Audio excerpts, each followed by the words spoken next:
الصلاة والسلام على المبعوث رحمة للعالمين سيدنا محمد ابن عبد الله وعلى آله وصحبه أجمعين. أما بعد، فإن أصدق الكلام كلام الله، وخير الهدي هدي محمد صلى الله عليه وسلم،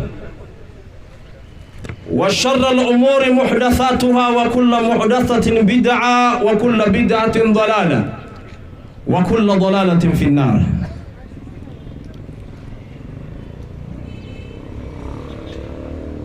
Kwanza tunaanza kwa kumshukuru Mwenyezi Mungu ambaye ametupatia fursa nyingine ya kuweza kuja leo katika muhadhara wa mwisho katika siku ya leo. Tukasema lazima tufanye bidii kabisa, vyombo vitoe sauti nzuri, na sisi wenyewe tujiandae mapema kabisa ili tuweze kuhitimisha mkutano huu kwa njia ambayo ni nzuri kabisa. Na leo kama nilivyoelezwa kwamba mada itakayokuwa hapa mezani tutakuwa tunazungumzia vitabu. Naomba, kwa sababu nimesikia mada hii watakaoanza kuiwasilisha hapa watakuwa ni ndugu zetu katika kibinadamu wa Kristo. Kwa hiyo mwalimu ambaye atakuwa yuko tayari kwa upande wa Kristo ndiyo atakayekuja kuanza mada hii kwa muda wa dakika 20. Kwa hiyo mwalimu wa Kikristo kwa upande wa Kristo, njoo uchukue nafasi hii, dakika zako 20 ufikishe mada ya leo, kati ya Qur'ani na Biblia ni kipi kitabu cha nani? Cha Mungu. Hiyo ndio mada ambayo nimeelezwa, ndio mada itakayokuwa inazungumzwa hapa. Kwa hivyo dakika 20, naona Francis Ndacha kwa upande wa Kristo, mwalimu ndiye atakayekuwa anatoa somo. Karibu sana mwalimu.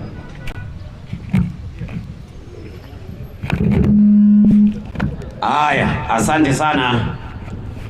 Ninashukuru kwa nafasi na wale ambao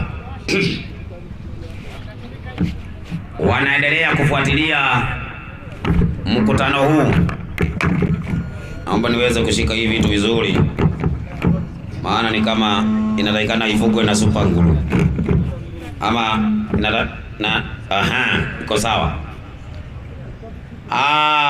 Nianze na salamu kwa ndugu zangu katika imani. Amani ya Bwana wetu Yesu Kristo iweze kuwa pamoja nanyi. Na wale ambao hawajaweza kupata bahati ya kuweza kuamini imani hii ambayo tunayo katika Kristo Yesu, amani ya Mungu iweze kuwa pamoja nanyi. Mada ambayo iko mbele yetu ni kuhusiana na Biblia na Qur'ani. Kuna vitabu viwili ambao tumekuwa tukitumia kwa muda wa siku 7. Sasa leo tunataka tujue ni kitabu kipi ambacho ni cha Mungu. Maana Mungu hawezi akawa na vitabu viwili ambavyo havielewani. Kuna kimoja ambacho ni cha Mungu na kuna kingine ambacho sio cha Mungu. Katika hoja yangu ya kwanza na challenge ambayo naweza kutoa kwa Qur'ani ni kwamba Qur'ani walio tafsiri na katika aya ndani yake kumetajwa Biblia, lakini katika Biblia kuanzia Mwanzo mpaka Ufunuo hakuna mahali kumetajwa Qur'ani. Kwa hivyo Qur'ani kwa Biblia haijulikani, lakini Biblia kwenye Qur'ani inajulikana. Na nataka niweze kutoa kwanza ushahidi ya kwamba Biblia kwenye Qur'ani inajulikana. Msomaji, nisaidie tafsiri ya Al-Muhsin Al-Barwani 29:47 Qur'ani. Inasemaje? 29:47. Ndio. Na namna hivi tumekuteremshia kitabu cha Qur'ani. Basi wale tuliowapa nini? Kitabu cha Biblia. Hiyo ni Qur'ani, sio mimi. Ni tafsiri ambayo inatumika East and Central Africa. Imekubalika na Waislamu kutumika. Ndani yake imetaja Biblia. Kwa hivyo ukiona mtu ambaye anakataa Biblia, huyo si Muislamu. Huyo si Muislamu, kwa sababu maulama na mashehe wanaokubalika katika Uislamu wametaja Biblia ndani ya Qur'an. Sasa ningetaka niongeze ingine katika 6:20 kitabu cha Qur'ani, hiyo tafsiri, alafu nisomee kwenye commentary yake. Alafu nilikuwa leo nataka niweze kusomewa na Muislamu. Leo nilikuwa nataka nisomewe na Muislamu, alafu ndugu yangu ambaye ni mzee Simba wa Dawa naye aweze kusomewa na Mkristo. Nilitaka hivyo leo kwa sababu ilikuwa nataka hivyo yeye. Msomaji, soma tusikie. Inasemaje? Tuliowapa vitabu vya mbinguni. Tuliowapa vitabu vya mbinguni. Mayahudi na Wakristo. Mayahudi na Wakristo. Endelea. Wanamjua vyema Muhammad. Na ukweli wa utume wake kutokana na hivyo. Nini? Vitabu vyao vya Biblia. Vitabu vyao vya Biblia. Kwa hivyo kuna watu ambao leo wanasema Biblia ni kitabu, lakini Biblia ni vitabu. Ndani ya Biblia kuna vitabu, sio kitabu, ni vitabu. Kwa hivyo wasomi wa Kiislamu wanajua ya kwamba Biblia ni vitabu, sio kitabu, na wametaja ndani ya Qur'ani, lakini Qur'ani haijatajwa ndani ya Biblia. Kwa sababu gani? Nisaidie Qur'ani 16:125. Hiyo Qur'ani tafsiri ya Barwani 16:125. Inasemaje? Waitelekee kwenye njia Mola wako mlezi. Nisomee fafanuzi ya hiyo aya. Najadiliana na watu wa dini zilizotangulia katika watu wa Biblia. Unaona? Kwa hivyo kulingana na Qur'ani iliyotafsiriwa na ikakubalika na tunaisoma leo kwenye muhadhara, ni ya kwamba Biblia ilitangulia, kumbe Qur'ani ilikuja nyuma baada ya kuwa Biblia imetangulia. Na Biblia hiyo ambayo imetangulia imetajwa ndani ya Qur'ani. Sasa ningetaka nichukue vitabu vya mashehe ama wazee ama maulama ama wasomi wa Kikristo walioandika kitabu kinaitwa Ukristo katika Afrika. Ukristo katika Afrika, ningetaka nisomewe ukurasa wa 46. Soma tusikie. Inasema, ili tuweze kuelewa Biblia ni nini. Baadaye nitaweza kuzungumzia Qur'ani, kwa nini tunaikataa Qur'ani tulio nayo leo kwenye meza. Mungu hana habari nayo wala Mungu haijui. Soma tusikie. Biblia ni dhahiri. Biblia ni dhahiri, wala si kitabu kimoja. Twende. Lakini ni mkusanyiko wa vitabu 66. Biblia ni mkusanyiko wa vitabu 66. Kwa hivyo elewa hiyo. Biblia sio kitabu, ni vitabu 66 zimekusanywa kwa mfumo wa kitabu kimoja. Kwa hivyo wale wanauliza ati Torati kapewa Musa, Zaburi kapewa Daudi, Injili kapewa Yesu, lakini Biblia akapewa nani? Kwanza jua ya kwamba ni mtu bumbumbu, hajasoma, ni mtu ambaye elimu hana, kwa sababu Biblia ni vitabu 66 ambazo zimekusanywa pamoja. Sasa ni kitu gani kinaweza onyesha ya kwamba Biblia ni tofauti na vitabu vingine na Biblia ni neno la Mungu? Nisaidie ukurasa wa 43. Inasemaje? Kati ya vitabu vyote, katika vitabu vyote, hata Qur'ani ikiwa ndani, vinavyodai kuwa ni ufunuo kutoka kwa Mungu. Kuna vitabu vingi vinadai, sio Qur'ani peke yake inadai. Hata Wahindi wana kitabu chao, wanadai ni cha Mungu. Hizo vitabu vyote vinadai ya kuwa ni vitabu vya Mungu. Ni Biblia tu. Ni Biblia peke yake. Ambao unabii wake wote unatimia. Ambao unabii wake unatimia. Vitabu vingine vyote hata Qur'ani linaanguka jaribio hili. Linaanguka. Unaona kwenye Qur'ani kuanzia suratul Fatiha mpaka suratul Nas, hakuna unabii ambaye Qur'ani imetoa alafu unabii wake ukatimia. Hakuna. Lakini Biblia peke yake inatoa unabii na unabii wake unatimia. Maliza andiko hiyo. Inasema na vingine hata havitabiri lolote kwa kuogopa. Vingine vitabu havitabiri lolote kwa kuogopa. Utabiri wao usije ukakosa kutimia. Tupe habari. Kutimia kwa unabii wa Biblia. Kutimia kwa unabii wa Biblia ni wa muhimu sana. Ni wa umuhimu sana. Inaonyesha kwamba Biblia. Rudia. Biblia. Rudia. Biblia. Ni nini? Ni neno la Mungu. Hiyo inaonyesha Biblia ni neno la Mungu. Kwa hivyo leo kama mnataka kutushawishi Qur'ani iwe kitabu cha Mungu, ina maana ya kwamba imepewa nabii, na ili nabii akubariki ya kwamba ni nabii wa Mungu, lazima atoe unabii na unabii wake uweze kutimia. Nisaidie kitabu cha Kumbukumbu ya Torati 18:21 na 22. Kama nabii hawezi kutoa unabii na unabii wake ukatimia, kitabu chake hakijatoka kwa Mungu. Soma tusikie. 18:22. Ndio. Kumbukumbu la Torati inasema. Inasemaje? Atakaponena nabii kwa jina la Bwana. Ndio. Lisifuate jambo lolote. Lisifuate jambo lolote. Lile wala kutimia.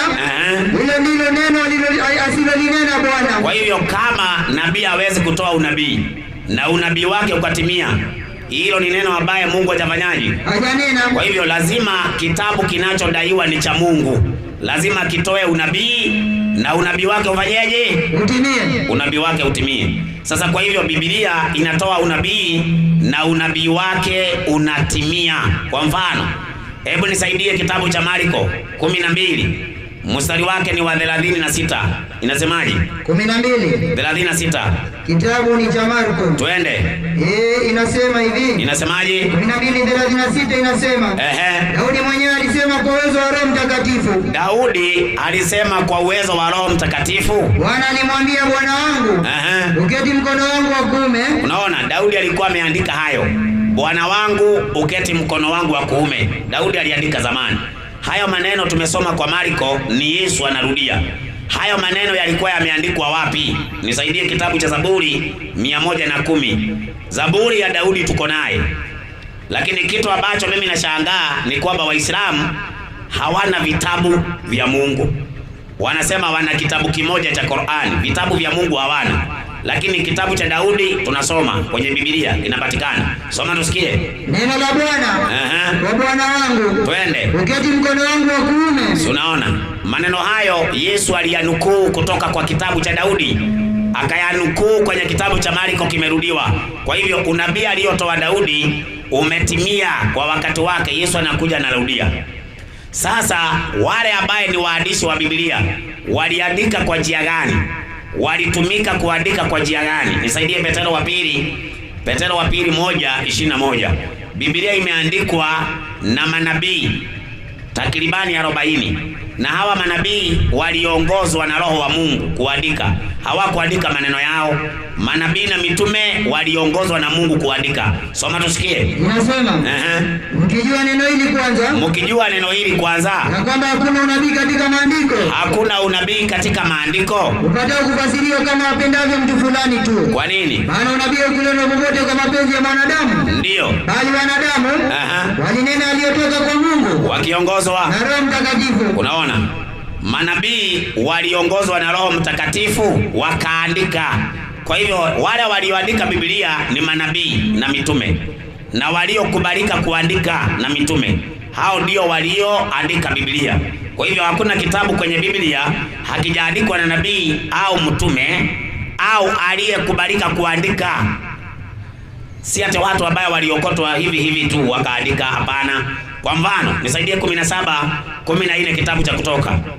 Musa ni nabii na Waislamu wote wanakubali Musa ni nabii. Katika Biblia Musa ameandika vitabu 5 tunaita Tora ama Torati. Vitabu 5 vinaitwa Torati, tuko nazo. Daudi ana kitabu chake ndani ya Biblia kinaitwa Zaburi, tuko nacho. na Injili ya Yesu tuko naye, na pia tuna nyaraka za mitume. Soma tusikie. Inasema Bwana inasema hivi. Ndio. Bwana akamwambia Musa. Bwana akamwambia Musa, andika habari hii katika kitabu. Andika habari hii katika nini? Kitabu. Kwa hivyo Mungu alimuongoza Musa kupitia Roho Mtakatifu, akaandika Torati, historia ya ubaji. Hata leo Waislamu, kabla ya Mtume Muhammad, historia ya ubaji imeandikwa. Adamu aliubwaje? Mke wake anaitwaje? Leo Waislamu, Qur'ani ilipokuja ilitumia hiyo hiyo historia ambayo imeandikwa kwa Biblia na Musa, ya kwamba mwanadamu wa kwanza ni Adamu na mke wake anaitwa Hawa. Lakini kwenye Qur'ani hakuna andiko linalosema mke wa Adamu anaitwa Hawa, isipokuwa maneno yaliyoingizwa na watafsiri wa Qur'ani waliosoma Biblia. Bila kusoma Biblia, Waislamu, hamwezi kujua mke wa Adamu anaitwa Hawa. Hamwezi. Biblia ikiwa haiko duniani, mke wa Adamu hamjui jina lake. Hiyo ni challenge moja nimewawekea. Sasa msomaji, tumeona Musa ameambiwa andika. Nisaidie 24:4 kitabu cha Kutoka. Alafu sasa niingie nitoe maandiko mawili niingie kwenye Qur'ani. Qur'ani ambayo tuko nayo hapa, hata Muhammad hana habari nayo, kwa sababu walioandika wameiandikia Misri. Unafikiri Muhammad amewahi fika Misri? Hii Qur'ani iko kwa meza hii, imeandikiwa Misri hii yenye tuko nayo hapa, na Muhammad hajawahi kanyaga Misri. Alamu uko na Qur'ani ya Misri, tawaonyesha. Soma msomaji. Inasema, ndio. Basi Musa akaandika maneno yote ya Bwana. Akaondoka asubuhi na mapema. Twende. Akajenga madhabahu chini ya mlima. Na nguzo 12 kwa hesabu ya kidogo tu. Rudia andiko hilo. Basi Musa akaandika maneno yote. Ya nani? Ya Bwana. Kwa hivyo Musa aliambiwa andika, akaandika maneno yote ya nani? Ya Bwana. Kwa hivyo Musa ni mwandishi ambaye aliandika maneno ya nani? Ya Mungu. Na pia Mungu mwenyewe ni mwandishi, kwa sababu zile amri 10 zenye zilikuwa kwenye bahubiri za mawe ni maandiko ya Mungu kwa kidole chake. Kwa hivyo mwandishi wa kwanza wa Biblia ni Mungu mwenyewe. Alafu baadaye amewapea mitume na manabii waandike, akiwaongoza kwa Roho wake. Sasa mimi nauliza leo, hii Qur'ani ambayo iko hapa kwa meza, mwandishi nani na aliyesema andike nani? Kwa sababu Mtume Muhammad hajawahi kupewa Qur'ani yenye imeandikwa kwenye karatasi. Hajawahi pewa. Mtume Muhammad hajawahi pewa Qur'ani iko kwa karatasi. 6:7 kitabu kinaitwa Qur'an. Nasikia hata kuna mwingine anasema kabla sijasoma anajua, na alafu anakaa Uislamu. Si ungekuwa ushatoka. Sasa unajua na unakaa. Soma tusikie. 6:7 Qur'ani. Na lao tungelikuteremshia maandishi katika karatasi. Kama walivyotaka na wakayaguza maandishi yao. Twende. Kwa mikono yao. Bila shaka wale waliokufuru wangalisema ni nini? Si chochote. Ila ni uchawi dhahiri. Kwa hivyo aliyempea Muhammad Qur'ani, hakumpea Muhammad Qur'ani kwenye karatasi. Alisema akimpea Muhammad Qur'ani kwenye karatasi, wale waliokufuru watasema ni nini? Uchawi. Kwa hivyo Qur'ani ya Muhammad ikiwa kwenye karatasi ni nini? Uchawi. Hiyo iko hapo, iko kwa karatasi kabisa. Tukisema ni uchawi, kuna shida? Hakuna. Si ndio? Ya Muhammad haiko kwa karatasi, iko kwenye karatasi. Hii ni uchawi hii. Ndio unaona kuna watu wanasomewa sijui ya badili, wanaharibika akili. Sasa msomaji, tunaenda kuingia mtu mwingine mmoja ambaye nataka niangalie, ambaye ni mwandishi kabisa wa Biblia. Nisaidie, kitabu kinaitwa Habakuku 2 mstari wake ni wa 2. Habakuki 2 mstari wake ni wa 2. Biblia waandishi ni manabii na mitume, lakini Qur'ani waandishi wake ni akina nani? Ni nani aliwapea nafasi, ruhusa ya kuandika? Waliandika wakiongozwa na nani? Ndio utajua kwamba Qur'ani ni taambani.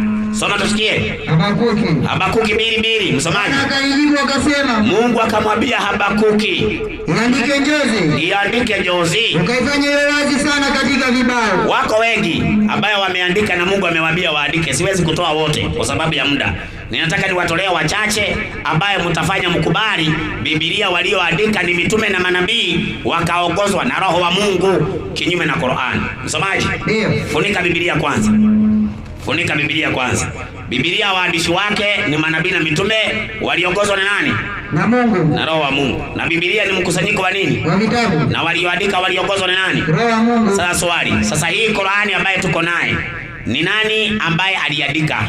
Msomaji nisaidie Qur'ani 757. Alafu nichukulie Qur'ani tafsiri ya Makadiani. Unajua Uislamu umegawanyika katika madhehebu. Alafu anasema Uislamu hakuna madhehebu. Muna madhehebu mengi ambaye hamuelewani. Soma tusikie. Inasema ndio ambao wanamfuata mtume nani? Nabii aliyeumi. Wanamfuata mtume nabii aliyeumi, asiyejua kusoma wala kuandika. Kwa hivyo mtu asikudanganye Muhammad aliandika Qur'an. Muhammad hajui kusoma wala kuandika. Kwa hivyo Qur'ani ambaye leo imeandikwa kwenye makaratasi, muandishi sio Muhammad. Hiyo tuvuke chapter. Sasa tunasikia ya kwamba anaitwa nabii aliyeumi. Ni nini maana ya nabii aliyeumi? Ni nabii aliyeumi, maana yake nini? Tusimamishe muda kwanza, mwenyekiti. Unajua ninaona kama unamuongelesha. Sasa msomaji, naomba unisomee hiyo aya kwenye Qur'ani ya Makadiani 758. Alafu nisomee kwenye commentary yake. Unajua ujumbe kama uwezi furahia, unauliza muda wangu utaisha saa ngapi? Utameza hivyo mpaka muda ishi. Neno hili ndio umi. Maana yake ni mtu. Ndio. Hasa Mwarabu. Twende.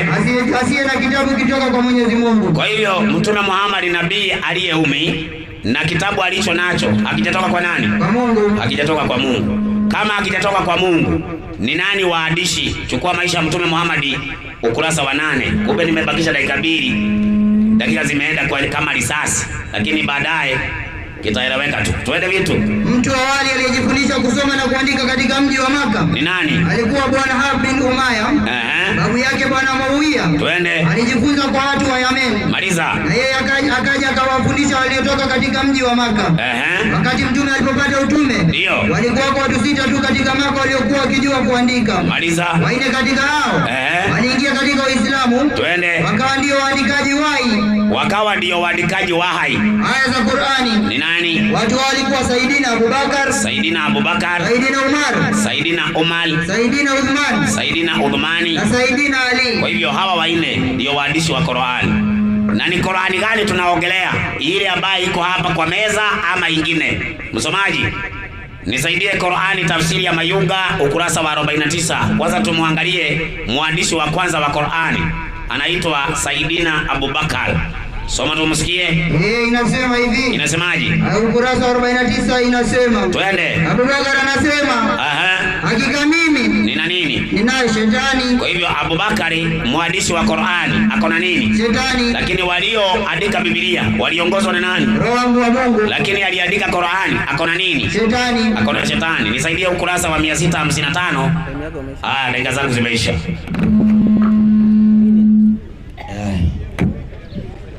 Ni hiyo maiki ya msomaji ndio inapika.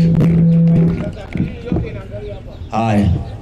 Si unaona akiizima hiyo ndio inapika.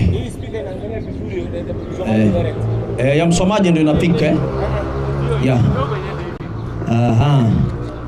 Acha afanye ukarabati.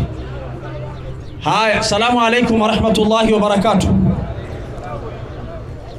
Waislamu, asalamu alaykum wa rahmatullahi wa barakatuh.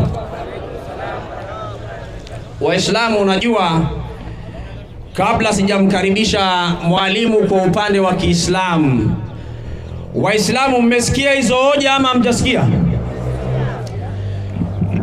Mmezisikia ama mjasikia? Hii kazi sio rahisi. Hii kazi sio nini?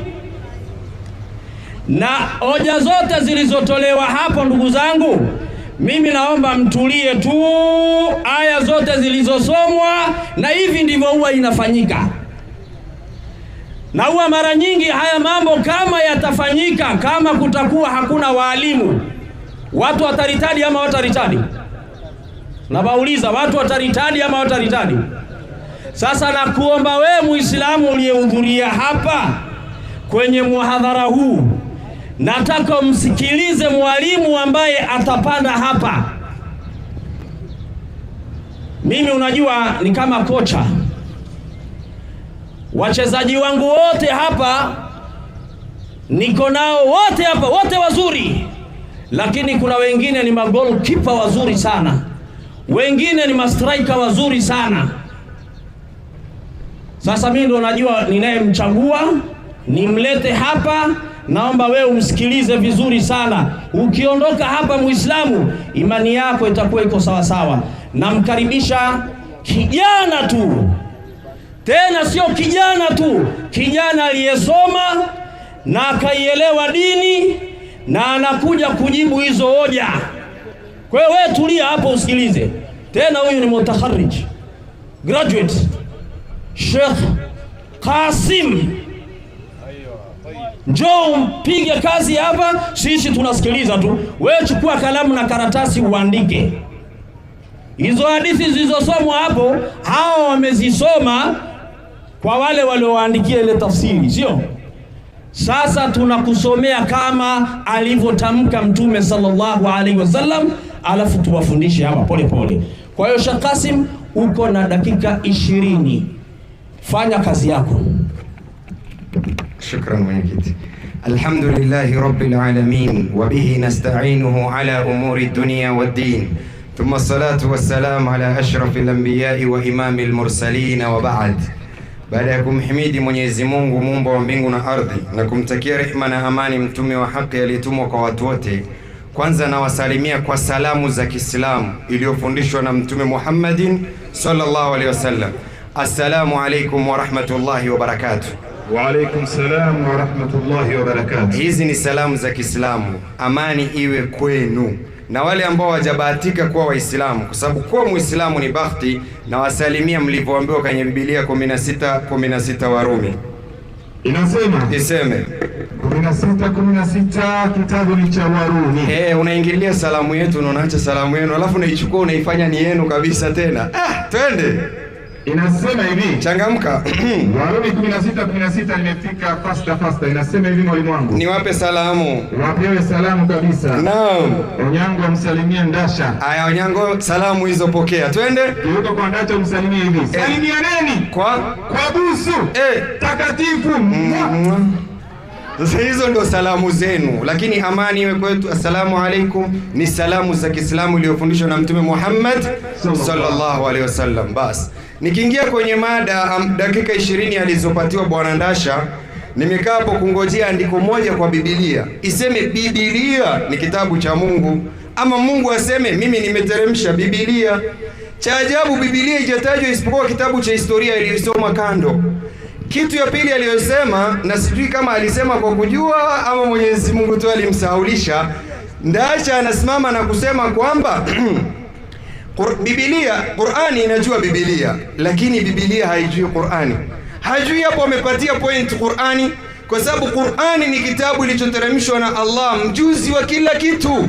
Kwa hivyo kama kuna Wakristo duniani zaidi ya bilioni 2 wanaofuata kitabu inaitwa Biblia, Allah ambao ni mjuzi wa kila kitu lazima azungumzie ndani ya kitabu yake na waeleze hawa watu wanafuata njia isiyokuwa ya sawa, wamepotea, muwajue nyinyi Waislamu. Lakini kitabu yenu kwa sababu imeandikwa na baadhi tu ya mapadri waliojifungia, hawezi wakajua namna ya kuongoza kila kitu. Hiyo ni moja ya upungufu ya Biblia, kwa sababu haijui watu bilioni 2 Waislamu walio duniani. Takbir!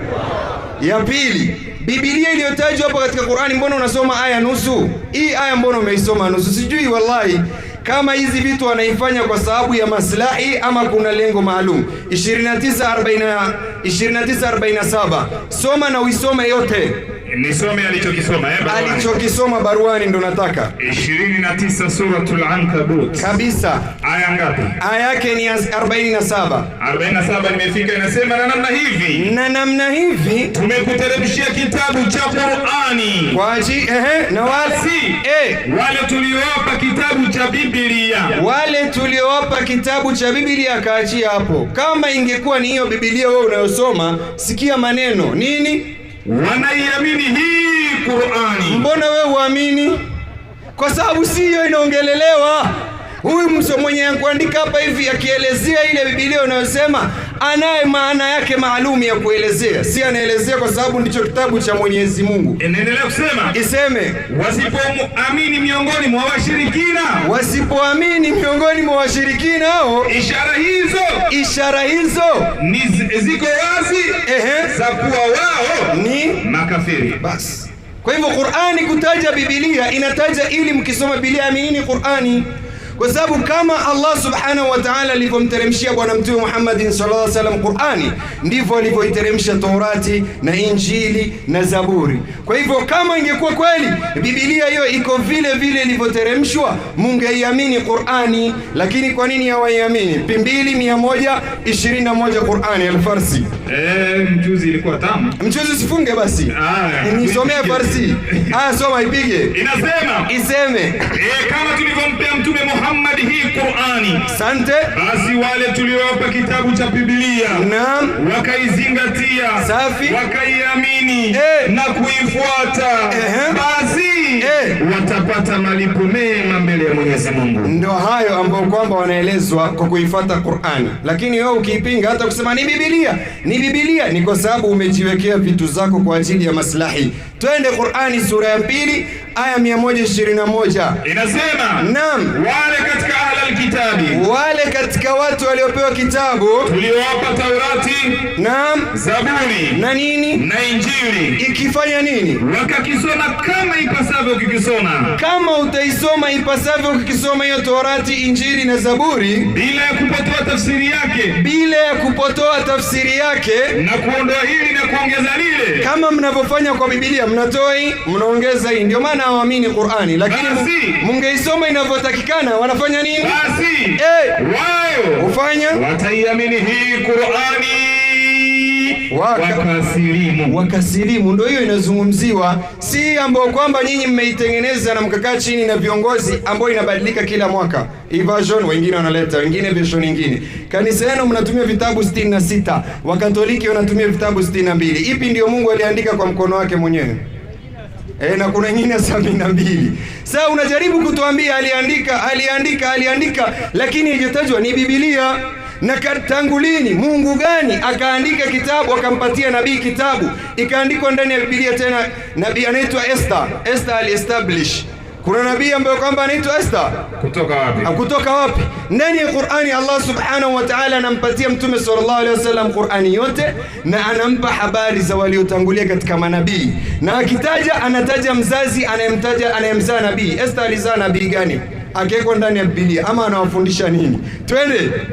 Inasema hivi, hiyo kitabu ya historia ya Kikristo hii aliyoisoma, kwa sababu hiyo peke yake ndio inaweza tetea Ukristo, inaweza tetea Biblia. Biblia yenyewe haiwezi tetea. Iseme, soma ukurasa wake aliyosoma.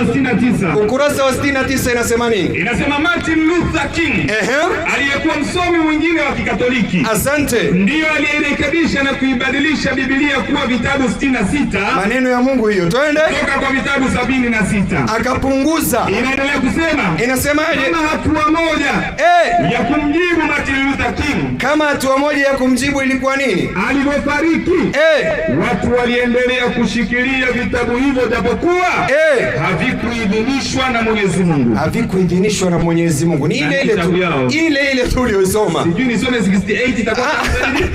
Tunaenda 68, twende ukurasa 68. Inasema hivi. Iseme, kanisa ilianza kuvitumia vitabu hivi pamoja na Biblia kuanzia karne ya kwanza kuendelea. Safi. Lakini naam, hakukuwa na makubaliano. Hakuna makubaliano yoyote kwamba vitabu hivi vimetoka kwa nani? Kwa Mungu. Hakuna kabisa. Takbir. Alafu waandishi wenyewe wa Biblia walijua ni kazi ngumu, kwa sababu hawakupewa na Mungu. Tupende dibachi waseme wenyewe hii kazi ilikuwa rahisi. Je, ilikuwa wahi ama walikuwa lazima wakae wafikirie? Ndio maana shida hii unakuja kutusumbua hii mambo yote, kwa sababu ni akili ya mtu anakaa kufikiria, ndio mushkila. Twende. Iseme hiyo kazi yenyewe, sisi tukiambiwa tufikirie, tunafikiria khalqu samawati, turudishe kwa Mwenyezi Mungu. Nyinyi mnafikiria vile mtaandika kitabu ya Mungu? Twende vitu. Inasema hiyo kazi yenyewe ya kuandika Biblia, waandishi wanasema nini? Haikuwa rahisi. Ilikuwa matumizi mbalimbali. Yalifanya nini? Yametumika katika janibu mbalimbali ya nchi hii. Kwa nini? Inaendelea kusema kwa mfano ilikuwa hakuna budi kufanya nini? Kufikiria. Sasa unafikiria mambo ya Mungu alafu niambie ni kitabu ya Mungu nifuate? Jina la Mwenyezi Mungu. Tena kitu unafikiria katika kitabu cha Mungu ni jina yenyewe ya Mwenyezi Mungu litaandikwa katika Agano la Kale, liandikwe Jehova au Mwenyezi Mungu au Bwana Mungu. Tuone mmoja katika hao waliofikiria ni kina nani? Luka 1:1. Tungemaliza. Tutakuja kumaliza. Twende Luka 1:1. Luka 1:1. Yes, isiyo kasemekana wao tunawasomea, hatusomi kitabu ya kando, tunasoma kitabu cha Biblia, tena Agano Jipya. Luka alifunuliwa ama ilikuwaje? Yango usiokote mawe. Ala. Endelea Luka 1:1. Hawa tu baba unajua tena. Nimemuuma kidogo. Twende vitu. Nasema. Iseme. Kwa kuwa watu wengi wametia mikono kutunga taratibu. Watu walitia mikono kutunga, si kufunuliwa, walitunga kwa taratibu. Twende. Mambo yale yaliyotokea katikati yetu. Safi. Kama vile walivyotuhadithia wale waliokuwa mashahidi. Naam. Wenye kuyaona na watumishi. Mimi nami. Ile neno tokea mwanzo. Nimeona vyema. Ameona, yani amesuggest, ameona ni opinion mzuri kwake kufanya nini? Mimi nami Luka nami nifanye nini? Kwa kuwa nimejitafutia kwa sababu nimefanya research 2-3 ushahidi wa mambo yote na mabarua nyingi kuliko vitabu za Injili. Barua ni nyingi sana kuliko kitabu aliyopatiwa Isa bin Maryam, kwa sababu ni mtu anakaa nafikiria anaandika anawapea. Endeleeni. Mwingine anaandika anawapea. Endeleeni. Hii umewaua sasa, wanatafuta kitabu kingine. Lazima watafute. Tunaenda huko. Qur'ani ukingangania sana tutakupa, kwa sababu Qur'ani imejieleza. Anashangaa kwa nini Qur'ani ni kitabu moja, kwa sababu Allah subhanahu wa ta'ala anajua inatosha. Qur'ani sura 26 aya ya kwanza, 26 aya ya kwanza inatosha kabisa. A'udhu billahi minash shaitani rajim. Na Biblia nani alitoa ruhusa ikusanywe? Nani alisema zikusanywe? Kila nabii alikuwa anapewa kitabu yake kwa kaumu yake. Mbona ikachukuliwa ikakusanywa ikafanywa moja kondoo? Kwa nini? Nani alitoa ruhusa ikusanywe vitabu ya manabii? Twende vitu. 26:1 anasema Al-Karim. Iseme. Inasema.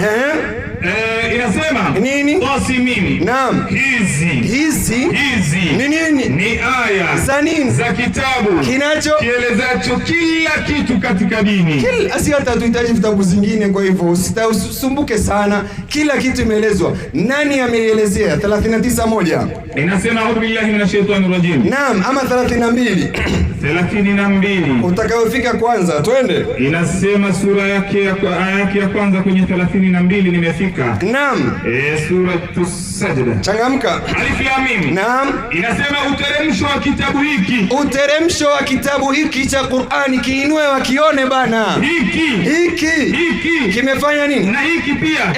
Yote hakina shaka kuwa kimetoka kwa Mwenyezi Mungu. Alafu anasema Mtume sallallahu alaihi wasallam, mambo ambayo ametueleza Qur'ani imeandikwa kwa Biblia. Ati aliangalia huko ndo akope akaweka huko. Wewe unajua kuna mambo tumeelezwa hata Biblia mkikaa miaka 20 ya mwezi jua. Usipoongelelea Hawa hapa sikai na raha. Hawa nitakosaje? 23 ndio Qur'ani. Twende vitu. Tulielezewa namna walivyoombwa, namna ilivyokuwa. Nitakuelezea kila kitu. 23:11. Sikia Qur'an, sikia information. Biblia inakuambia watu waliumbwa, kulikuwa na mwanaume na mwanamke, wakapatiwa watoto wakazaa. Lakini Qur'an ikija kuna vitu ambavyo inakuelezea step by step vile unavyoumbwa ndani ya tumbo ya mama yako. Unafikiria Biblia iko nayo hiyo? Itoe wapi na si wahi? Hiyo ni wahi peke yake. Na wakati ambao inaelezea maneno hayo hakuna microscope, hakuna mwanasayansi hata mmoja. Na alisema ni nabii ummi asiyejua kusoma wala kuandika. Sikia mafundisho anayofundisha alafu niambie alitoa wapi. Twende vitu. Iseme. Anasema imekopi Biblia. Hakuna kwa Biblia. Hebu tuambie kama hii iko. Kisha tukamuumba binadamu kwa tone la manii. Sikiza, hiyo tone la manii lilifanyika nini? Mbegu ya uzazi iliyowekwa katika mfuko yaliyohifadhika. Baada ya siku 24 inakuwa baada ya siku 40. Kisha tukalifanya tone hilo pande la damu. Linabadilika, inafanywa mudghatan. Endelea. Kisha tukalifanya pande la nyama. Kisha hiyo mudghatan inafanywa ikuwe lahma. Kisha tukalifanya mifupa hiyo tukaivika nyama. Ikavikwa nyama. Kisha tukamfanya kiumbe kingine. Nani hiyo inaelezewa vile kiumbe anaumbwa ndani ya tumbo ya mama yake kabla ya kuzaliwa. Wewe unakuja tu kuambiwa kwamba vile mtu alizaliwa, mtu wa kwanza ameumbwa, alafu unasema ndio kitabu ya Mwenyezi Mungu. Alafu huyo amekopi, anaweza kopi vipi vitu ambavyo hakuna hata kwa hiyo kitabu. Wewe unakopi kitu ambacho hakuna huko. Kwa hivyo hiyo ni hoja dhaifu na imekufa kifo cha mende. Kitu ambayo inaleta shida. kwamba Qur'ani sura 4 aya ya kwanza aya ya Nas ni aya sura ya 49 aya yake 13. Asante sana. Enyi watu, anasema ati kama hatungesoma Biblia hatungemjua Hawa. Wewe yani ndasha sijui saa zingine huwa anadanganya kwa sababu amelazimishwa, ama anadanganya kwa sababu hajui elimu yake ni ndogo, ama ni kwa sababu gani sielewi, lakini najua kwa Qur'ani tumeelezewa ni tabia ya ahlul kitab. Soma. Enyi watu kama ni mtu. Enyi watu ya ayuhan nas, enyi watu, kwa hakika inna nimekumbeni nyote. Kwa nani? Kwa yule mwanamume mmoja Adamu. Na nani? Na yule mwanamke mmoja. Nani? Hawa. Unasoma kitabu gani? Qur'ani. Sasa mbona unasema lazima takbir? Wewe acha kubadilisha jazba nyingi, tafuta wale wasijua Uislamu ndio wababaishe. Na elimu yako ndogo sana kubabaisha mtu ambaye anafahamu Uislamu. Nani aliyoandika? Twende Qur'ani. Baruani nipigie vizuri sura ya 2 aya yake 183. Ati Qur'ani hii iliyoko hapa hivi haijaandikwa, na kama imeandikwa si ya Muhammad. Wewe unaongea vitu ambavyo uelewi. Si ndio shida ya elimu ndogo sasa. Twende sasa 183. Ya ayyuhalladhina amanu kutiba alaykumus siyam. Inasema au billahi minash shaitani rajim. Naam. Enyi mlioamini. Safi. Mmeandikiwa saumu. Tumefanyaje? Tumeandikiwa saumu. Kama walivyoandikiwa walio kabla yenu. Naam. Ili mpate kuwa wacha Mungu. Tupigie ufafanuzi wake. Inaendelea kusema kwenye ufafanuzi. Naam. Na kama tulivyokueleza katika sheria. Kumbe ni sheria ndio inaandikwa, inaelezwa katika sheria kwamba kwa ajili ya maslahi ya jamii. Kwa ajili ya maslahi ya jamii. Na kadhalika. Tumeweka sheria saumu. Kufanya nini? Ili kuzitengeneza nyoyo za binadamu. Ili kuzitengeneza nyoyo za binadamu. Na hii ni amri aliyoandika. Ati nini? Hii ni amri aliyoandika. Nani? Mwenyezi Mungu. Takbir. Unataka nini nyingine? Ndio imeandikwa. Na aliandika ni nani? Mwenyezi Mungu. Jalla jalalu mwenyewe. Ulifikiria nitakupeleka kwa malaika sio? Inaendelea kusema. Iseme nini? Baadhi ya watu wenye nyoyo ngumu. Wenye nyoyo ngumu. Ufanya nini? Wanazipinga hizi aya za Qur'ani kwa ajili ya maslahi yao. Qur'ani sura ya 2 aya 96. Hiyo hapo Baruani 90 adui. Nasema 97. Mwenyezi Mungu alivyoiandika alimpatia nani amletee mtume wake. Twende alafu nirudi katika ile aya ya kusema kwamba makaratasi. Tungeenda hiyo hii tumwachie akuje aitoe kwanza. Hii nataka nipige maelezo yake kwa sababu bila yeye ataishi. Hana ingine, usimalizie hii hata apata ya kusoma, mwachie akuje asome. Wacha tu nimalizie tu. Iseme 97. Nimekutetea bwana. Sina saba inasema hivi. Unamtetea nini? Kwani ulibatiza? Sema. Twende. Sema. Aliyekuwa ni adui wa Jibril. Wewe ukimfanyia uadui Jibrili, basi hauna nini? Huyo ndiye aliyeteremsha hii Qur'ani. Haitadhuru chochote kwa sababu huyo Jibril ndiye aliyeteremsha Qur'ani. Aliteremsha wapi? Inasema katika kifua cha mtume moyoni mwako kwa idhini ya Mwenyezi Mungu. Nipigie sasa ufafanuzi. Inasema ufafanuzi wake. Naam. Na baadhi yao wanadai ya kuwa nini? Wanapinga utume na kukataa kitabu cha mtume Muhammad. Safi. Kwa kuwa eti wao ni maadui wa Jibrili. Kuna Jibrili anayekufikishia hiki kitabu cha Qur'ani. Basi sema ewe Nabii Muhammad. Safi. Uambie anayekuwa ni adui wake Jibril. Basi vile huyo ni adui wa Mwenyezi Mungu. Kwa sababu Jibril haji na kitabu hiki ila kwa nafsi yake, bali amekiteremsha kwa amri ya Mwenyezi Mungu. Hakuja usema huyo adui ndio ameteremsha, na ushakuelezea kabisa ni Jibril, tena kwa idhini ya Allah. Na ukisoma umalize aya, anasema hakuna unabii yote imetajwa wa Qur'ani ambayo imetimia. Kwanza mimi nakutolea latest ile inaendelea Gaza, Qur'ani sura ya 17 aya 7. Unaona ni jaribu nini wewe? Inasema sikiliza hiyo. Sikiza, ilitabiriwa Wayahudi watafanya ufisadi sana ndani ya Gaza na kuua watoto wadogo na wamama kwa ajili ya ile msikiti, na Allah subhanahu wa ta'ala alituelezea zamani tuana vitu. Inasema wewe nakwambia ukija hapa toa hoja ya maana, usije ukababaisha kwa sababu hapo uko ndani ya Texas. Twende. Inasema iseme aya 7 inasema basi mkifanya wema mnajifanyia wema nafsini mwenu, shuka, na mkifanya ubaya mnajifanyia wenyewe. Endelea. Na itakapofika ahadi, ati itakapofika ahadi, rudia ahadi aliyosema mtume Muhammad, habari kwamba katika malipo yenu ya uharibifu ya mwishowe safi tukakuleteni watu wenye nguvu vile vile. Inaendelea kusema sawa, kama mlivyofanya uharibifu mara ya kwanza, kama mara ya kwanza walivyofanya uharibifu mara ya pili na mara ya pili na mara ya pili tena, rudi tena kufanya uharibifu ya mauaji. Waislamu wamerudi hawajarudi? Qur'ani imetimia haijatimia? Hata simu ya Ndacha inajua hiyo. Sasa nini? Anaona. Kwa nini Ndacha huwa anasema hivi? Kwa nini? Qur'ani sura ya 3 aya 68. Inasema 79. 79 al-Karim. 379. Vizuri sana. Kwa nini anafanya mambo haya? Inasema a'udhu billahi minash shaitani rajim. Safi. Bismillahir rahmanir rahim. 79 nimefika mwalimu wangu. Inasema hivi. Haiwi kwa mtu ambaye Mwenyezi Mungu amempa kitabu na hukumu. Wewe 379 niko hapo 71 samani 69 inasema a'udhu billahi minash shaitani rajim. Baadhi ya waliopewa kitabu wanapenda kufanya nini? Wakupotezeni. Safi. Lakini nataka hawapotezi ila nafsi zao. Enyi mliopewa kitabu. Safi. Mbona mnazikataa aya za Mwenyezi Mungu? Sawa. Hali ya kuwa mnafanya nini? Mnajua kuwa ndiyo haki. Mnajua kuwa ni haki, mbona mnaikataa? Enyi mliopewa kitabu. Mbona?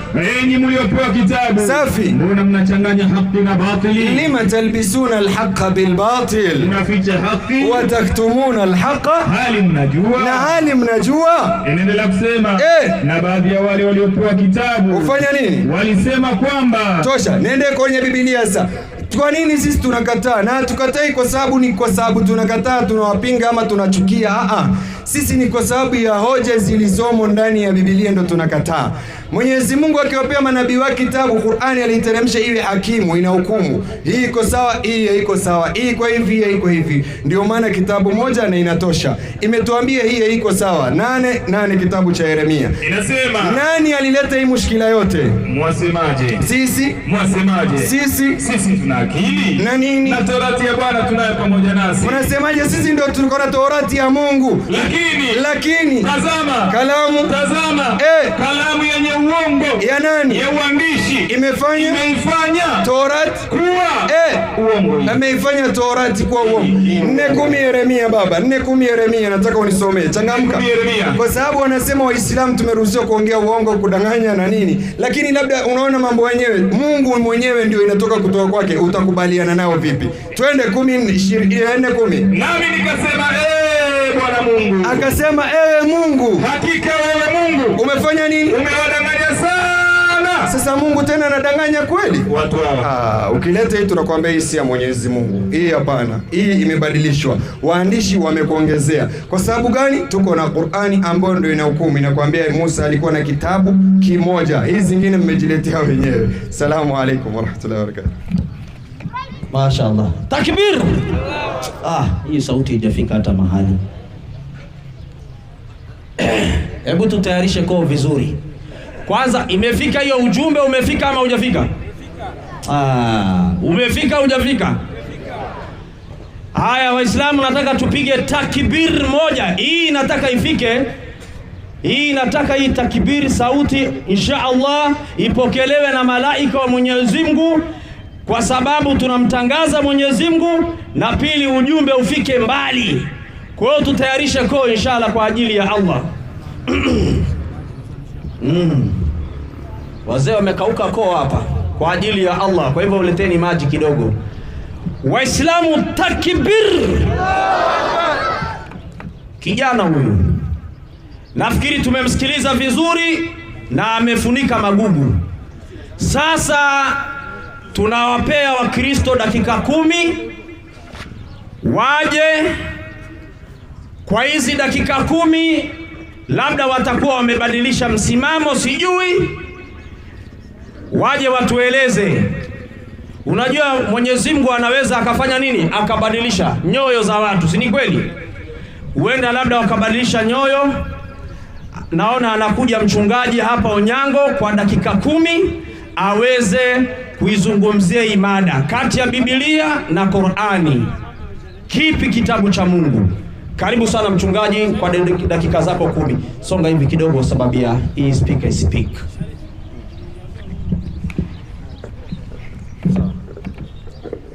Aya, 1 2. Sawa. Wakristo Bwana asifiwe. Amen. Kwanza mimi nimekaa pale nimetulia na kuna baadhi ya sarakasi nimesikia, naomba msikize kwa makini. Mwenyekiti, kelele nyuma itulia hapo tafadhali. Akijana alianza na salamu ya kubusu, akasahau Muhammad anabusu sana. Lulu Marijana hadithi iko pale, sitasoma pembeni. Hebu nipatie Yohana 20:19. Hii salamu ya amani Waislamu likopi, si yenu, imekuwa na Wayahudi tangu miaka. Shalom. Nyinyi mmekuja kukopi juzi. Leo na ndugu zangu, alafu na Kristo ni yetu, soma changamka. Yohana 20:19, dakika 10 Ikawa jioni siku ile ya kwanza ya juma. Safi. Walipokuwa wanafunzi, milango imefungwa kwa hofu ya Wayahudi. Akaja Yesu akasimama katikati akawaambia, nini? Amani iwe kwenu. Sasa kati ya Yesu na Muhammad nani alikuwa mwenzake? Amani iwe kwenu. Yeye amekufa chamende. Amerudi na anza mahali alimalizia. Yeremia 8:8 ametoa. Akasema, mwasemaje sisi tuna akili? Na pale kuna koma. Nilisikia huyu na kwanza tulikuwa tunamtaka huyu Simba wa dawa ndiye angekuja hapa. Juzi amefundisha akasema ukiona dot ina maana the statement is complete. Sawa Ukiona kitu kinakaa kama mkia koma ina maana una pause kidogo. Ukiona masikio maana yake ni question mark. Sawa Ukiona hii mstari ni alama ya mshangao. Mbona msomaji wako hajaweka soma? Inasema nani changamka. Wasemaje? Sisi tuna akili. Sasa hajasema huna akili, ni swali linaulizwa. Mwasemaje sisi tuna akili? Na torati ya Bwana ipo pamoja nasi. Safi. Lakini tazama kalamu yenye uongo ya waandishi imeifanya kuwa uongo. Inafaa kama unajua Kiswahili ujiulize, kufanya uongo maana yake ni kuwa. Jamani, tufunze Kiswahili hapa. Mimi nakufanya wewe kuwa mwizi na maana wewe ni mwizi. Kama ni hivyo basi msomaji tuulize Qur'ani. 15:91 soma. 15:91. Alafu akasema dibaja Biblia. Dibaja Qur'ani inakuja ndio mbaya zaidi, sikiza kwa makini inasema hivi. Safi. Ambao ameifanya Qur'ani. Subiri, yeye amesema ukisikia kufanya maana yake imeharibiwa, sawa twende kwenye Qur'ani ambao wameifanya Qur'ani. Kuwa nini? Mkusanyiko wa uongo. Maliza. Aliyokusanya Nabii Muhammad. Kisha akadai kuwa ni maneno ya Mwenyezi Mungu. Kumbe ili ifanyika kuwa ni uongo. Mbona hujaambia watu hii kitabu ni cha uongo? Yeye ameweka pembeni. Imekufa kifo cha nende. Halas. Akaja kwenye dibaji ya Biblia. Kazi hii kwa rais. Dibaji ya Qur'an umesahau. Chukua Qur'an msomaji. Ninayo. Maelezo ya chapa 5 sikiza kwa makini ndio hii hapa. Inasema alhamdulillah. Tunamshukuru Mwenyezi Mungu kwa kutuwezesha kuendelea. Ukihudumia kitabu chake kitukufu. Safi. Na sasa kwa furaha kubwa na shukrani za dhati kwa Allah. Tunawaletea wasomaji wetu watukufu chapa ya 5 ya Qur'ani tukufu. Huyu ni marehemu kadhi mkuu kabla hajakufa. Twende. Ikiwa nakala 20,000. Safi. Kabla ya kupelekea hii chapa ya 5 mtamboni. Uliupitia mpya msahafu wote. Subiri, wao Farisi na wenzake walipitia upya Qur'ani nzima. Twende. Na tukasahihisha makosa. Walisahihisha nini? Makosa. Mtafsiri alisahihisha nini? Makosa. Maliza. Tuliyagundua. Kumbe Qur'ani ilikuwa na nini? Makosa. Wakafanya aje? Wakasahihisha. Ambia watu kweli hapa isiolo kijana, acha kudanganya. Ukurasa wa 16 unafuata changamka. Inasema hivi. Safi. Kwa vile mwanadamu ni mwenye kukamilika. Kwa vile mwanadamu si mwenye kukamilika. Basi nimepitia tena tafsiri yangu na kusahihisha. Farisi alipitia tafsiri yote Qur'an na kusahihisha. Yenye makosa. Yenye nini? Makosa. Ili chapa hii ya 3 izidi kuwa sahihi. Nataka nionyeshe makosa na ukora ambao Farisi alifanya. Mwalimu Dasha amesema bila Biblia hamwezi kujua jina la Hawa. Sawa msomaji Kabisa. Wakaja wakasema tafsiri ya Farisi. Farisi anaongeza jina Hawa kwenye mabano. Kwenye Qur'an lugha ya Kiarabu hakuna. Sasa niombe unisomee baruani. Hii aliyosoma 49:13. Huu ndio ukora ulifanyika. Kwa Qur'ani kuna tafsiri. Ndani ya tafsiri kuna mabano. Maana yake maneno ambayo Muhammad hajui wala hana habari. Twende. Inasema yenye watu. Hakika sisi tumekuumbeni kutoka kwa mwanamume na mwanamke. Imesema Hawa. Hakuna Hawa. Ile nyingine kataje nini? Hawa. Alafu anapiga takbiri wakati ni uongo. Maneno ya kuongezwa. Upo msomaji Kabisa. Tunarudi sasa msomaji kwenye amada hasili. Qur'ani nani kaleta? Hiyo ndio kitu mngeambia watu wazi. Juzi tumetoka kwenye pango. Alikuwa pangoni si malaika, sawa Ndio. 2:97 baruani, hiyo rudia kwanza. 2:97. Kijana anasoma na tafsiri kivyake. Yaani kama Farisi. Qur'ani inasema hivi, yeye anakwenda kulia. Soma usikilize. Inasema hivi 2:97. Mwerevu kuliko twende. Sema aliyekuwa ni adui wa Jibril. Sasa sikilizeni, sisi hatuongezi. Lakini kusoma tafsiri ya Farisi Kiarabu, ameweka maneno ya Kiarabu ili ushinde Jibril. Kiarabu hakuna. Twende. Aliyekuwa ni adui wa Jibril. Yule ambaye ni adui wa malaika, the enemy of the angel Gabriel. Twende. Basi huyo adui ni aliyeteremsha Qur'ani. Kumbe Qur'ani imeteremshwa na nani? Adui ya Jibril. Adui ya Jibril nani upo? Ndio. 2:36 changamka hiyo. Inasema. Safi. 2:36. Kumbe mbona waambie watu adui ndio kateremsha, si rafiki, adui. Lakini shetani Ibilisi nani? Adui yao. Kumbe adui yangu na malaika ni nani? Shetani. Na Qur'ani kasema kateremsha nini? Qur'ani. Ambia watu kweli ndugu zangu. Huu ndio ukweli umekauka. Sawa mwalimu wangu Kabisa. Na utabaki hivyo. Habara. Tunarudi mwalimu wangu. Alipotoka hapo akaja kunasibisha, na mimi sikuona walisoma kitabu cha historia ya Martin Luther. Ni kweli? Kwa nini? Kwa sababu na mimi nakutuma usome, ndio kusoma maktaba. Warumi walipiga marufuku Biblia kusomwa, sawa Ndio unaona Martin Luther alipokuja akakuta Warumi wameficha Biblia na wakaongeza vitabu vyao zaidi ili viwe 72. Martin Luther akapunguza, wakapeana ruhusa watu wasome vitabu. Lakini Qur'an msomaji haikuwa hivyo. Upo Ndio. Nivutie tafsiri ya Barwani. Ninayo. Unayo Kabisa. Ukurasa 656 changamka. Muda ndio uruhusu hapa. Leo tungapeni kisa chote vile kitakuja. Twende. Ukurasa 656. Safi kabisa. Mwanaisha mkiwe mtume anasema. Sikiliza kwa makini, huyu mwanaisha mkiwe mtume anasema twende. Katika wao mtume sallallahu alaihi wasallam. Katika wao wa Muhammad akiwa anapumua Suratul Ahzab. Sura 33. Ilikuwa ikisomwa ikiwa na aya 200. Sura Ahzab wa Islam ilikuwa na aya 200. Hadithi iko tena Swahili. Twende. Lakini Uthman alipoandika msahafu. Uthman alipoandika, maana Uthman alikuwa mkorofi. Tuna hadithi zake mpaka Mungu ampendi. Twende. Suratul Ahzab. Sura Ahzab. Ndio hivi ilivyo sasa. Ikoje? Yenye aya 73 tu. Sasa iko na aya ngapi? 200. Sasa iko na aya ngapi? 73. Na zilikuwa ngapi? 200. Twende. Je, aya 127 ziko wapi? Waislamu aya 127 ziko wapi? Maliza. Zimepotea. Zilifanyaje? Zimepotea. Kumbe Qur'ani ilipotea? Jambo la pili mwalimu aliongelea aliyekuwa hapa. Qur'ani si masomo ama si kisomo kinafaa kusoma kwenye karatasi. Qur'ani ni kisomo cha kukaririwa, sawa Qaraa, sawa Kabisa. Kwa nini leo mnaleta karatasi wakati inafaa mkariri? Hapo pia nafaa mjiulize, ukija mwalimu anakuja jibu. Teremka chini kidogo. Inasema. Safi. Mwanaisha anasema. Kwa hakika ilishuka aya ya rajmi. Twende. Na aya za Tul Kabir. Twende. Ukurasa hizo hayo ulikuwa chini ya kitanda changu. Mwanaisha ndiye alipendwa na mtume sana. Tena mtume anasema kwenye Buhari, wahi ulikuwa unashuka kwenye kitanda chake yeye peke yake. Twende Baada alipofariki mtume sallallahu alaihi wasallam. Baada ya kifo cha Muhammad. Ukashughulikia na kifo chake. Akaingia ndani mnyama wa kufugwa. Wakati wanashughulika Muhammad imekufa wafanye mazishi, kuna mnyama hajulikani ni panya, hajulikani ni mbuzi wala kondoo. Twende. Ama nguruwe inasema. Na akaula ukurasa huo. Qur'ani kaliwa na mnyama. Ndio ukitafuta Yesu ni Mungu hautapata. Ililiwa na mnyama. Yesu mwana Mungu hakuna. Ikaliwa na mnyama. Ongeeni ukweli ndugu zangu. Maliza chini. Inasema. Safi. Kama sikuogopa kwa watu. Amesema Umar.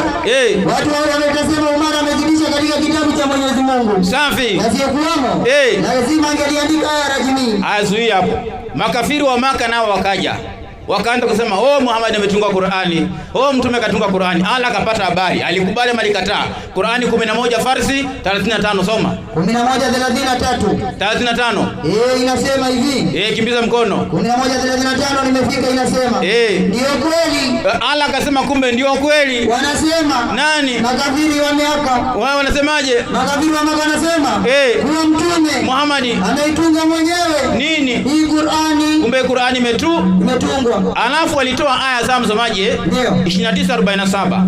Wale wateremsha kitabu cha Biblia wataamini Qur'ani. Ni kweli sisi tunaamini Qur'ani aje. Hapo ndio kuna swali Tunaamini Qur'ani aje. Mimi naamini aje, ninaamini lakini aje. Upo?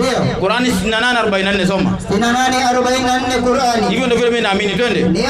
Niache. Na wanaokadhibisha hadithi hii. Hadithi gani? Qur'ani. Kumbe tunaamini Qur'ani nini? Hadithi. Sawa msomaji Kwa sisi tunaamini Qur'ani. Kwamba ni nini? Hadithi. Basi. Na Wakristo tufuate hadithi za kutungwa. Upo mwalimu wangu Tunarudi Farsi 2:79. Nampa kazi anayekuja atatembea na jasho mpaka kwenye meno. Twende. Inasema. Safi. 2:79. Safi. Qur'ani inasema basi. Ajabu kali wadhibitikio wanaandika kitabu kwa mikono yao. Kisha wakasema hiki kimetoka kwa Mwenyezi Mungu. Wakasema ipi? Inasema hii imetoka kwa Mwenyezi Mungu. Hiki kimetoka kwa nani? Mwenyezi Mungu. Kwani unasoma kitabu gani? Qur'ani. Kwa hiyo kimetoka kwa nani? Kwa shetani. Wanasema imetoka kwa Mwenyezi Mungu. Tuachie hapo, tutakuja baadaye. Naona mwenyekiti kasimama. Kweli kazi ni ngumu. Ningepata 20 leo. Chairman. Salamie kwanza. Haya, karibu sana. Asante sana. Haya, asante sana. Asante sana mchungaji kwa kutumia dakika zako 10. Lakini umefunika sana. Sana. Huyu mtoto huyu. Yaani wewe ushaona mtu anaongea uongo macho yako hivi? Mimi siwezi wallahi. Wallahi, hatari sana. Yaani unaongea tu live. Haya jamani, tuna dakika 10 kwa mwalimu wa Kiislamu. Unajua hizi dakika 10 zimetumika, nafikiri mmemsikiliza. Sisi wasikilizaji tumekaa hapa, mimi mwenyekiti nasikiliza. Lakini sitaki kuongeza sana, manake nikisema sana hawa watalalamika sana. Msomaji, nataka kujua kwanza kama uko sawa, umekaa vizuri. Kabla sijapeana muda, nipo. Sheikh Muhammad, na kuomba tafadhali sana kwa hizi dakika 10 ambazo tunakupa, hii ni mpira kwenye penalti, tunataka umalize kazi. Nimesema wachezaji wangu mimi nawajua mwenyewe, kwa kila mtu akimpa kazi najua anafanya nini. Kwa hiyo Muhammad Yarit, hapa nataka umalize kazi, anza kutengeneza mishale. Nafikiri Kasim alifanya kazi yake, wewe kazi yako ni kumaliza. Msomaji uko tayari hapo? Nipo. Haya, dakika 10 kwako Muhammad Yarit, funga kazi sasa. Haya, asante sana. Asalamu alaykum wa rahmatullahi wa barakatuh. Alaykum salam. Waislamu takbir. Mimi sitaki watu wamekuwa wanyonge. Waislamu takbir. Sheikh wangu ananiambia nitayarishe mishale, lakini mende unamua kwa slipa, si ndio? Kuna haja ya mishale? Ukigonga tu hivi imekufa. Angalieni, tuiwe tu kabla hata sijaingia kwenye mada. Anasema hivi, kuna Qur'ani iliyokuwa kwa baadhi ya wake za Mtume sallallahu alaihi wasallam, kisha mbuzi ama kondoo, mnyama wa kufugwa, akaingia akakula. Sawa Kawaida ya mnyama, hata ng'ombe akiona karatasi si anakula. Sawa Sasa akikula maana yake sio Qur'ani tena. Hiyo ndo akili yao. Sio, umeelewa? Hata hiyo Biblia imekatika, nusu imekuliwa. Sio kwamba sio Biblia tena, au sio? Panya ikikula ni kawaida. Ndio maana kwenye kanisa kuna mjusi kafiri anakula Biblia na ikaitwa kafiri kwa sababu inakaa kanisani. Inaitwa church mice, inaitwa mjusi kafiri, inakaa kanisani. Ingekuwa msikitini ingekuwa mjusi Muislamu. Kwa hivyo hata hiyo ikikula sio hoja. Hoja tunayotaka, unaikataa Qur'ani kwa njia gani? Jambo la pili, akasema hivi, naomba tu msikilize vizuri. Akasema kwamba Qur'ani ni hadithi, au sio? Hadithi sio maneno ya nani? Mwenyezi Mungu. 39:29 baba. Kwanza tumalize hiyo. 23. Kwa sababu wamemalizia hiyo, tunaanza na hiyo. Twende vitu. 39:23. Ndio. Mwenyezi Mungu. Naam. Ameteremsha hadithi. Mwenyezi Mungu ameteremsha hadithi. Hadithi nzuri kabisa. Kumbe Qur'ani ni hadithi nzuri kabisa kutoka kwa nani? Kwa Mwenyezi Mungu. Waislamu, hadithi ya Mwenyezi Mungu ni mbaya? Nzuri kabisa. Angalia Biblia. Kitabu chenye maneno yanayowafikiana, yasiyopingana, safi, yanayokariri bila kuchokesha. Takbir! Hii ni Qur'ani yasiyochokesha, unakariri, ni raha hata ukiisoma. Inasisimua mwili na ngozi za wale wanaomwogopa Mwenyezi Mungu. Hii ndiyo Qur'ani, ni raha kuisoma. Je, Biblia ni hadithi? Na kama ni hadithi ni ya Mungu? 4:7 Timotheo wa kwanza. Angalia sasa. Yaani mimi naanza na ulipomalizia. Kawaida ya miba unatolea pale ilipoingililia tu. Twende vitu. Ni hadithi za kizee. Kumbe Biblia ni hadithi za kizee. Hadithi za kizee. Zisizo za dini. Kumbe hata sio ya nini? Za dini. Kumbe ni ya nani? Tena usikatae kabisa. Ni hadithi ya wazee kama wanakaa wanaambia na hadithi. Alafu wanatuambia maneno ya Mungu. Achana na hadithi ya kizee, kuja kwa hadithi ya la ilaha illallah. Hiyo nimekuzika. Tunaenda mbele. Akasema kwamba akatoa Qur'ani. Qur'ani inasema hivi, sikilizeni tofauti ya hizi aya mbili. Makafiri ambao wameifanya Qur'ani kuwa ni mkusanyiko wa nini? Wa uongo. Wakasema ametunga nani? Nabii Muhammad. Sasa kumbe ni makafiri ndo wamesema Qur'ani ni nini? Sio Allah amesema Qur'ani ni nini? Sasa hawa makafiri, alafu angalieni walivyokuwa wanasahau. Ndacha amesimama dakika 20 hapa akasema Mtume Muhammad hajui kusoma na kuandika, Nabii Ummi. lakini huyu amekuja akasema Muhammad ameandika nini? Ametunga mwenyewe. Kama sio kuchanganyikiwa ni nini? Sasa anatunga vipi na hajui? Na hajui. Inna lillahi. 6-7 Qur'ani. 6-7 Qur'ani. Hii ni kuchanganyikiwa. Alafu Kenya amesoma chapa ya pili tukairekebisha. Tafsiri. Hii ni tafsiri. Si Qur'ani. Sio Qur'ani, ni tafsiri ya Sheikh aliyotafsiri. Hizi ziko chapa 8. Ana tafsiri kuangalia printing error. Kuna kitu inaitwa printing error. Na language. Lazima urekebishe ukitafsiri Qur'ani. Ukweli uongo? Kweli kabisa. Hata katiba ikitengenezwa si kuna marekebisho? Tumebadilisha kitabu ama tumerekebisha? Merekebisha. Tatizo hawajui hao. Si kama lugha ya kufikiria. Sio kama sisi tumekutolea, watu wamefikiria wakaandika. Hii anarekebisha. Tumekutolea andiko, wazee wamekaa chini wakaandika. Tupijarolewa andiko. Hii si ya Mungu. Twende vitu. Kalau kama tungeliteremsha maandishi katika karatasi. Nataka hii aya msikilize, alitoa huyo jamaa kwa mwisho. Allah anasema lau kama tungeteremsha Qur'ani kwenye makaratasi, endelea, kama walivyotaka, yani Qur'ani ingeteremshwa kwa makaratasi kama walivyotaka, wangegusa maandishi yao kwa mikono yao, wangekuwa wanagusa kwa mikono yao, na bila shaka wale waliokufuru wangelisema haya si chochote ila ni uchawi uliodhahiri. Kumbe ukiona Qur'ani kwa makaratasi tutajua hiyo ni nini? Wanasema ni uchawi. Sikilizeni vizuri, nataka niwafundishe tu kitu. Watu waliosoma wanajua kuna kitu kinaitwa papers and pages. Kuna makaratasi na kuna kurasa. Qur'ani makaratasi ni hizi ziko chini. Ingeandikwa kwa hii tungesema hii si ya maneno ya Mungu. Tunauliza Qur'ani, je, Qur'ani iko kwa karatasi ama iko kwa kurasa? Differentiate between kurasa na karatasi. Papers and pages. 80-11 Qur'ani. Nakufundisha bure baba. Twende vitu. Tatizo elimu. Tuna tunawapewa bure. Farsi baba 80-11. Sio hivyo. Sikiliza baba, sio hivyo. Hakika Qur'ani hii. Hakika Qur'ani hii. Ni nasaha.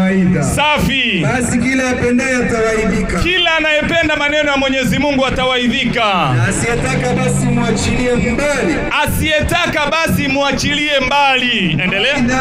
Mawaidha haya yanatoka katika kurasa zilizoheshimiwa. Rudia. Mawaidha haya yanatoka katika kurasa zilizoheshimiwa. Kurasa ama karatasi? Kurasa zilizoheshimiwa. Kama ingekuwa karatasi tungesema ni nini? Lakini sasa inatoka kwa kurasa. Endelea. Zilizotukuzwa. Tena zilizotukuzwa.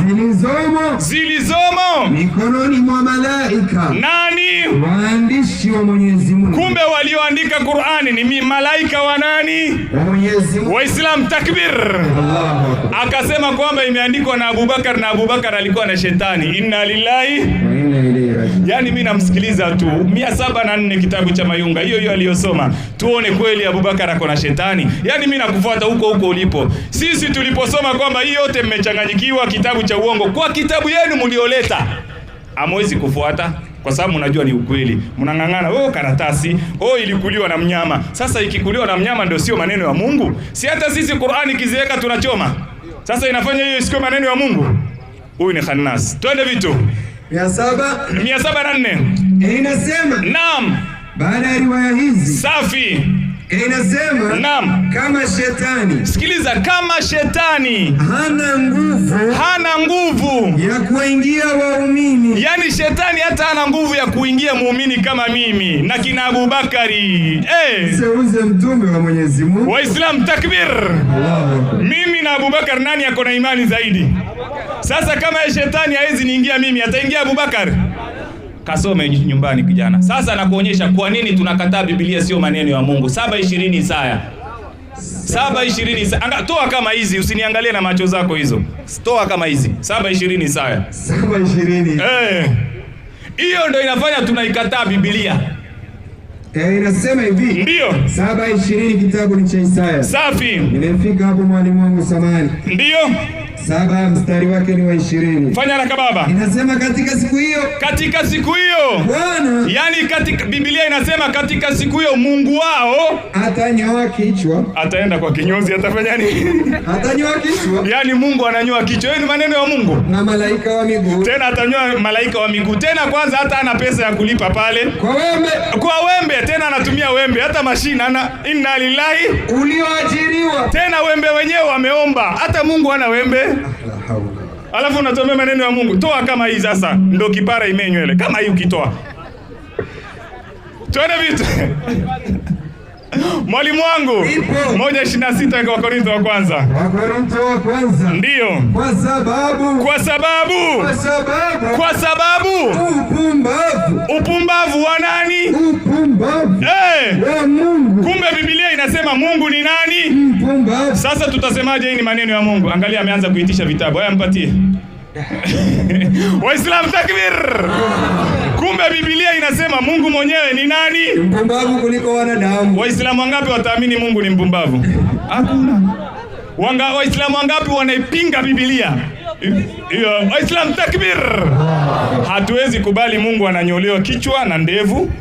Hatukubali kwamba Mungu ananyolewa nywele za mguu. Hatukubali kwamba Mungu anaomba watu wembe. Hiyo sio kitabu ya Mwenyezi Mungu.